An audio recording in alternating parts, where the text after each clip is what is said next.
ko lang. So, yun lang nga. Kakalipat lang namin. Kaya, medyo nawala ako sa ano natin, YT, sa pagbibideo.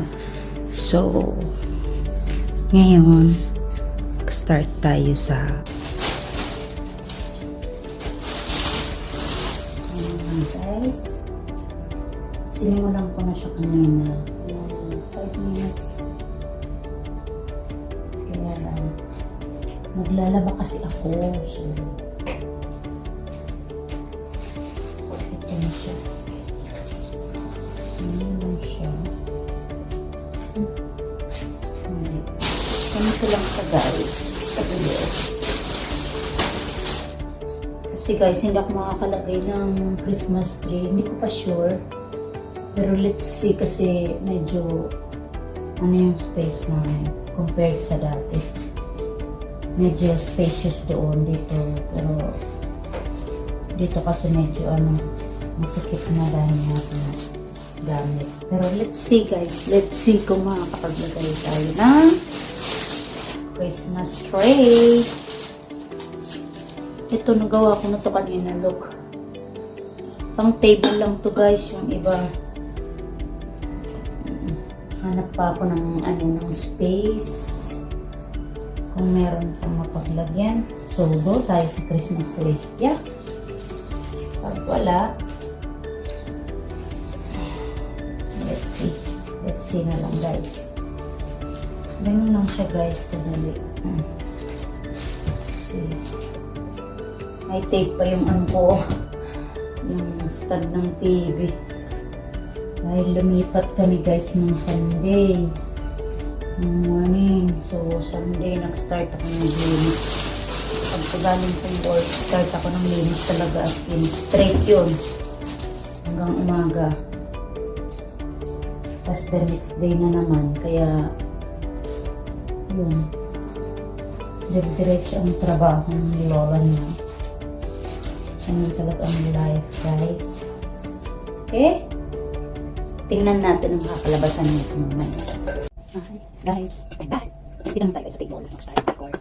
Ito, kanina ko ginawa. Ito, kanina kasabay yung poinsettia. So, ganyan na siya. Let's see kung ano ganang ayos. Tingnan natin, guys. Marami ko dito paper eh.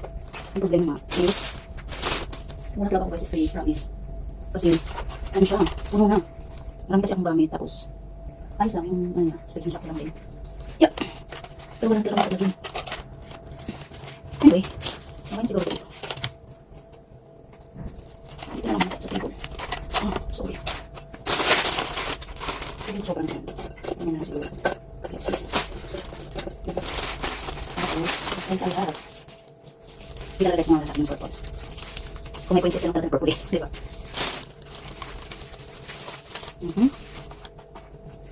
Ito ko kaya ito ilalagay. Tapos, meron pa akong ganito. Hindi ko alam saan kong ilalagay this time. Ano tayo ng space guys. Hindi siya ako ganyan dyan eh. Ano siya. Ang lalagay ko pa yun dyan. Hindi siya. Wag yung overtaking na. Hindi siya. Ano lang. Diba tayo pa. Sumalit na siya. Tingnan natin guys later, okay? Pag-after na tapos ko na siya. We'll see. Mas maglalagay pa akong ano. Before. Okay guys. Oh. Ayan na guys. Ang aking nagawa. Yan lang kasi wala talaga akong space. Walang chance sa makapaglagay ng Christmas tree. So, eto lang ang aking nagawa for today. Not bad. Yan lang. Yan na lang muna siguro for ano. So guys, ito na yung natapos ko na Christmas decor. So, wala talagang chance na makahanap ng space. Wala na guys. Hindi dito spacious kagaya dun sa pinanggalingan namin. So, not bad. Para sa result, ganda naman siya, diba? Yung back. Okay, bye. Bye, bye, bye, bye, bye, guys. See you sa next vlog.